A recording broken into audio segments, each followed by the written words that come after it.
Laurie Lee, Cider with Rosie.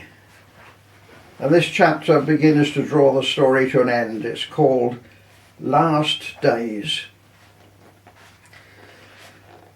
The last days of my childhood were also the last days of the village. I belonged to that generation which saw by chance the end of 1,000 years' life.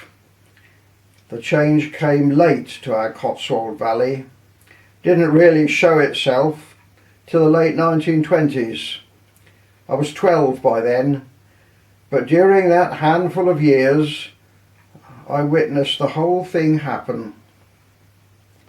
Myself, my family, my generation were born in a world of silence, a world of hard work and necessary patience, of backs bent to the ground, hands massaging the crops, of waiting on weather and growth, of villages like ships in the empty landscapes and the long walking distances between them, of white narrow roads rutted by hooves and cartwheels, innocent of oil or petrol, down which people passed rarely and almost never for pleasure, and the horse was the fastest thing moving.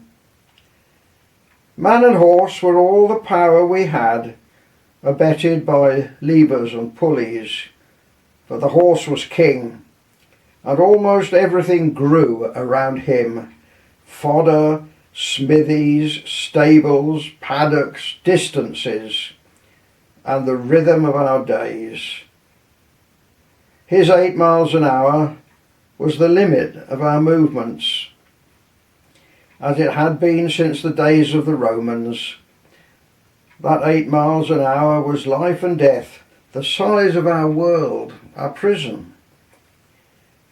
This was what we were born to, and all we knew at first.